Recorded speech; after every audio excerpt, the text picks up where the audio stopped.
کہ جو ہم لفظ قبر کہتے ہیں ہمارے عرف میں تو ایک گڑھے کا نام قبر ہے، لیکن حقیقتاً یاد رکھیں کہ قبر اس مقام کا نام ہے کہ جس میں انسان عالم برزخ میں رہتا ہے۔ عالم برزخ آپ کو بتایا تھا کہ جب انسان کا انتقال ہوتا ہے اس وقت سے لے کر اور بروز قیامت اٹھنے تک یہ درمیان کا جتنا بھی وقفہ ہے، جتنا بھی ٹائم پیریڈ ہے، اس کو عالم برزخ کہا جاتا ہے۔ اس عالم برزخ میں انسان جس مقام پر رہے گا وہ اس کے لیے قبر کہلاتی ہے، چاہے اب وہ گڑھے کی شکل میں ہو یا کسی کو آپ نے سمندر میں ڈال دیا تو وہ سمندر اس کے لیے قبر ہے، اگر کوئی شیر کے پیٹ میں چلا گیا، شیر نے اس کو کھا لیا تو شیر کا پیٹ اس کے لیے قبر ہے،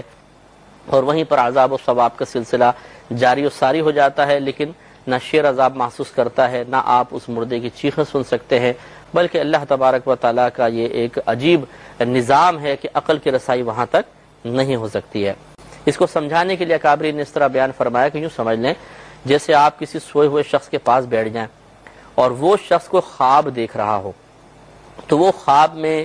مثال کے طور پہ کوئی اس کو مار رہا ہے، اس کو کاٹ رہا ہے، پیٹ رہا ہے، وہ ایک اذیت برداشت کر رہا ہے، محسوس کر رہا ہے، لیکن جو سائیڈ میں بیٹھا ہوا اسے کچھ پتہ نہیں چلتا کہ کیا ہو رہا ہے،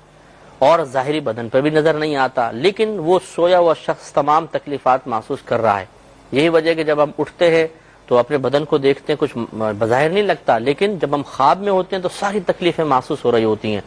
تو اسی طریقے سے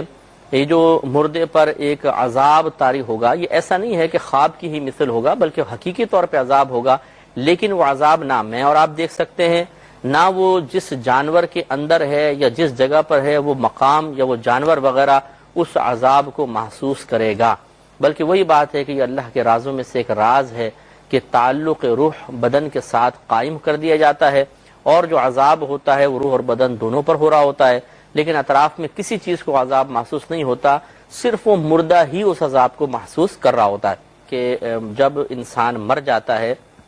تو ایسا نہیں ہے کہ اس کی روح کا تعلق مکمل طور پر منقطع ہو جائے۔ دنیا میں ایک تعلق وقتی طور پہ منقطع ضرور ہوتا ہے، لیکن پھر وہ تعلق دوبارہ قائم ہوتا ہے، لیکن وہ تعلق اس طرح قائم نہیں ہوتا جیسے زندگی میں انسان کے جسم اور روح کا تعلق ہوتا ہے، کہ زندگی میں یعنی دنیا کے اندر تو پوری کی پوری روح گویا کہ انسان کے اندر ہوتی ہے اور وہ بالکل آپ کو جیسے زندہ نظر آتا ہے، لیکن مرنے کے بعد اس روح کا کچھ تعلق ایسا بدن کے ساتھ قائم ہوتا ہے کہ وہ مکمل طور پہ اندر سرایت تو نہیں کرتی ہے، لیکن انسان اس کے اس تعلق کی وجہ سے ایک قسم کی حیات اور زندگی پا جاتا ہے، اور اسی زندگی کی وجہ سے وہ عذاب کا الم اور درد محسوس کرتا ہے اور نعمتوں کی لذت کو محسوس کرتا ہے۔ تو ہم آپ کی خدمت میں شرع عقائد کی عبارت عرض کر رہے تھے کہ جو علماء اسلام کے عقائد ہیں کہ مرنے کے بعد روح کا تعلق کس طرح کا مردے کے ساتھ قائم ہوتا ہے، تو اس میں انہوں نے ارشاد فرمایا کہ بے شک یہ بات بالکل جائز ہے، یعنی اس کا عقیدہ رکھنا چاہیے کہ اللہ تبارک و تعالی مردے کے تمام یا اس کے بعض اجزاء میں زندگی کی ایک نوع پیدا کر دیتا ہے، ایک قسم پیدا کر دیتا ہے، اور اس کی مقدار اتنی ہوتی ہے کہ وہ کم از کم عذاب کے الم کو اور نعمتوں کی لذت کو محسوس کر سکے۔ اور کہتے ہیں کہ اس سے یہ لازم نہیں آتا کہ پوری کی پوری روح بدن میں لوٹا دی جاتی ہے، اور یہ بھی لازم نہیں آتا کہ جب روح کا تعلق بدن سے قائم ہوا تو وہ چاہیے کہ مردہ اٹھ کے حرکتیں کرنا شروع کر دے اور بے قراری اور اضطراب کا اظہار کرے، کیونکہ وہ ایک ایسا تعلق قائم ہوتا ہے کہ مکمل روح اندر آتی بھی نہیں ہے۔ جیسے بھی ہمارے اندر روح ہے تو ہاتھ ہلا سکتے ہیں، اٹھ سکتے ہیں، دائیں بائیں دیکھ سکتے ہیں، تو ایسا تو نہیں ہے کہ پوری کی پوری روح اس مردے کے اندر چلی جائے، تو پھر تو وہ اسی طرح حرکتیں کرتا ہے جیسے ایک زندہ آدمی کرتا ہے۔ لہذا وہ فرماتے ہیں کہ وہ تعلق بس اتنی مقدار کا ہوتا ہے کہ جس تعلق کی بنا پر مردہ عذاب کے الم اور نعمت کی لذت کو محسوس کر سکے۔ یہی وجہ ہے کہ مردہ اٹھ کے نہیں بیٹھتا، وہ حرکت نہیں کرتا، وہ اضطراب میں مبتلا نہیں ہوتا۔ تو کہتے ہیں کہ اس سے لازم نہیں آتا کہ روح بدن کی طرف مکمل طور پہ لوٹا دی جاتی ہے اور یہ کہ وہ حرکت کرے اور اضطراب کرے، اور اسی طریقے سے یہ بھی لازم نہیں آتا کہ عذاب کا اثر اس پر نظر آئے۔ ہم بھی دیکھتے ہیں تو عذاب کا اثر نظر نہیں آتا، بالکل مردہ جیسا پڑا ہے ویسے ہی پڑا ہوا ہے۔ حتیٰ کہ یہ کہتے ہیں کہ جو پانی میں ڈوب گیا اور جو حیوان کے پیٹوں کے اندر چلا گیا اور وہ ہواؤں کے اندر اڑ رہے ہیں، اس پر بھی عذاب ہو رہا ہوتا ہے، اگرچہ خود پرندوں کو پتہ نہیں چلتا اور جانوروں کو پتہ نہیں چلتا، عذاب ہو رہا ہوتا ہے۔ تو یہ آپ تھوڑا سا غور و تفکر کریں گے تو ایک صحیح تصور آپ کے ذہن میں قائم ہو جائے گا کہ زندگی میں مکمل طور پہ روح بدن کے اندر ہوتی ہے، تو لہٰذا انسان حرکت بھی کرتا ہے، باتیں کر رہا ہوتا ہے اور سب معاملات ہوتے ہیں، لیکن جب یہ روح مکمل طور پہ باہر نکلتی ہے وہ مر جاتا ہے۔ اب اس کے بعد پھر اس روح کا تعلق بدن کے ساتھ اتنا بس قائم کر دیا جاتا ہے کہ وہ عذاب برداشت کرے، عذاب محسوس کرے، نعمتوں کی لذت محسوس کرے، بس اس سے زیادہ تعلق نہیں ہوتا۔ اگر اس سے زیادہ تعلق ہوتا کہ پوری کی پوری روح ہی لوٹا دی جاتی تو بالکل وہ بعینی زندہ انسانوں کی طرح حرکتیں شروع کر دیتا۔ اس چیز کو اچھی طرح آپ ذہن میں رکھیں۔ اب یہ بھی ہمارا عقیدہ ہے کہ مسلمانوں کی روح مختلف مقامات پر ہوتی ہے، لہذا علماء نے فرمایا کہ حسب مرتبہ روح مختلف مقام پر ہوگی۔ بعض کی تو صرف قبر کے پاس ہی رہتی ہے روح، یعنی کہیں پر بھی وہ بہرحال جسم کے ساتھ تو تعلق ہو گئی ہوگا، لیکن بعض کی روحیں قبروں کے پاس ہوتی ہیں، بعض کی آب زمزم کے کنویں میں ہوتی ہیں، یہ حدیثوں میں ہے، بعض کی آسمان و زمین کے درمیان، بعض کی پہلے، بعض کی دوسرے، بعض کی 7ویں آسمان تک، یعنی درجہ جیسے زیادہ ہو دوسرے آسمان تک رہے گی، تیسرے، چوتھے، 5ویں، بعض کی 7ویں آسمان پر رہتی ہیں روحیں، اور بعض کی اعلیٰ علیین میں، یعنی جنت کے اعلیٰ مقام میں ان کی روحوں کو پہنچا دیا جاتا ہے۔ تو اس کے سلسلے میں علامہ جلال الدین سیوطی رحمۃ اللہ علیہ نے اپنی مشہور کتاب جو احوال برزخ کے بارے میں ہے، شرح الصدور بشرح حال الموتى والقبور، اس میں بہت ساری کتب حدیث سے حدیثیں جمع کی ہیں، وہ میں چند حدیثیں آپ کی خدمت میں عرض کرتا ہوں تاکہ ہمیں معلوم ہو کہ جو یہ ہم نے عقیدہ رکھا ہے یہ کوئی اپنے پاس سے وضع کردہ نہیں ہے، بلکہ ہمارے نبی کریم صلی اللہ علیہ وسلم نے اس کی اطلاع دی ہے۔ چنانچہ شرح الصدور صفحہ نمبر 262-263 پر یہ حدیث پاک حضرت ابن عمر رضی اللہ تعالی عنہ سے مروی ہے، وہ کہ فرماتے ہیں کہ بے شک انسان جب قبر میں رکھا جاتا ہے تو صبح اور شام اس کی قبر میں اس کے جنت یا اس کے دوزخ کا ٹھکانہ پیش کیا جاتا ہے۔ مطلب کہنے کا یہ ہے کہ جب مردہ قبر میں رکھا جاتا ہے تو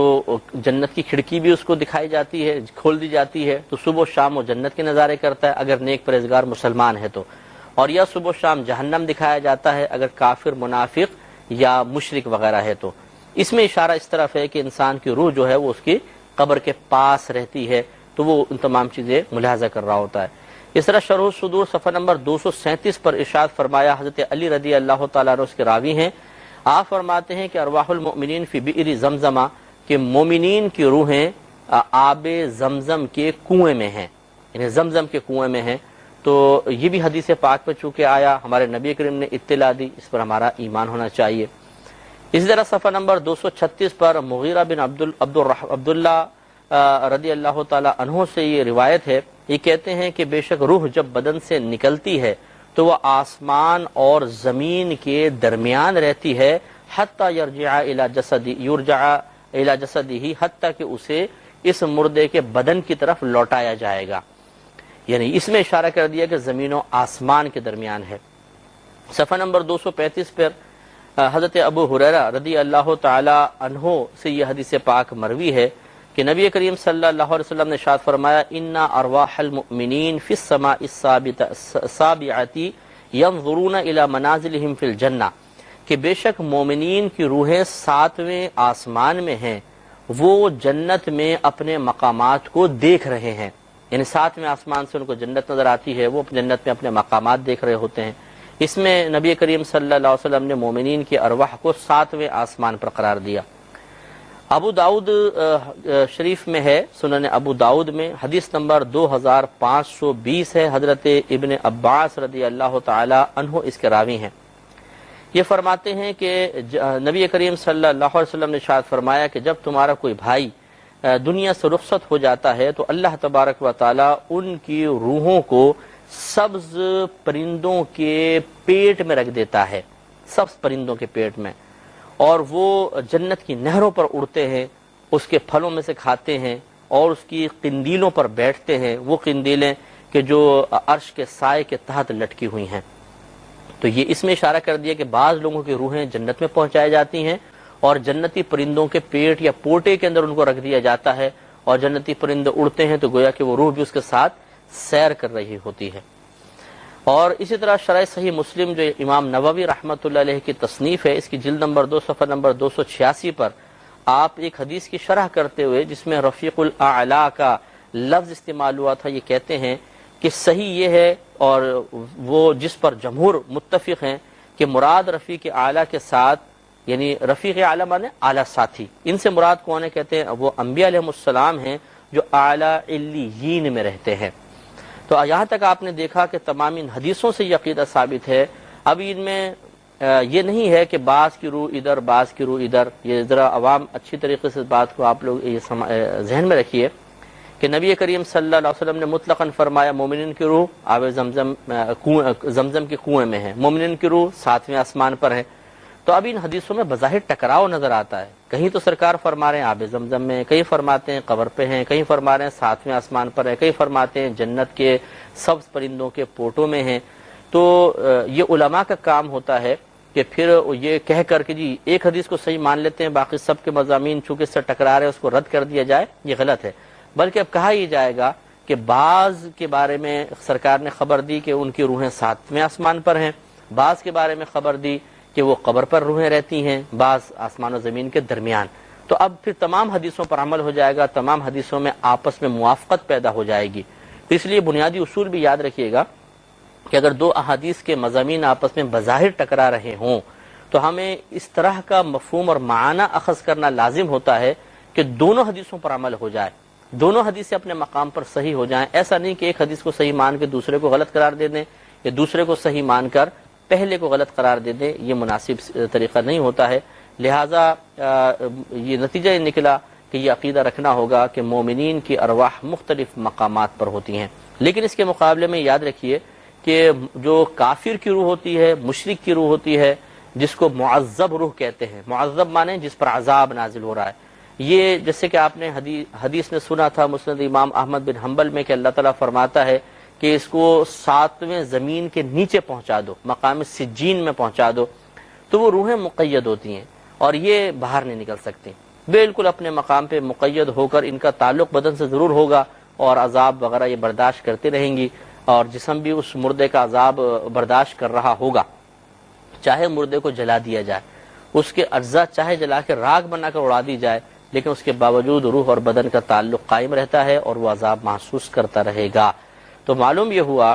کہ کفار، مشرکین، منافقین کی روحیں اس طرح نہیں ہے کہ وہ پوری دنیا میں گردش کر رہی ہوں، بلکہ ان کو تو مقید کر دیا جاتا ہے۔ مومنین کی ارواح سیر کرتی ہیں آسمان و زمین میں، جیسے کہ ابھی ہم حدیثیں عرض کرتے ہیں، لیکن کافر کی روح معذب روح ہوتی ہے، وہ اپنے مقام پہ بند رہتی ہے۔ اس سے یہ بھی نتیجہ نکل آیا کہ جو بدروح کا تصور ہے کہ جو بری روحیں آ جائیں گی، بدروح آ جائے گی، اور مطلب ہم نے سایہ سا دیکھا وہ روح کا سایہ تھا، بری روحیں ہیں، کہیں ایسا نہیں ہوتا کہ وہ گندی روح کبھی باہر نکل ہی نہیں سکتی، وہ اپنے مقام پر بند ہوتی ہے۔ ہاں یہ ہو سکتا ہے کہ وہ جن ہوں اصل میں اور آپ اس کو روح کا تصور لے کے بیٹھے ہوئے ہیں، تو آپ کے ذہن میں روح کا تصور آ جائے۔ وہ جنات تو ہو سکتے ہیں، لیکن جتنی بھی بری ارواح ہے ان کو کہیں گھومنے کی اجازت نہیں ہوتی ہے، یہ ایک مقام پر بند ہوتی ہے۔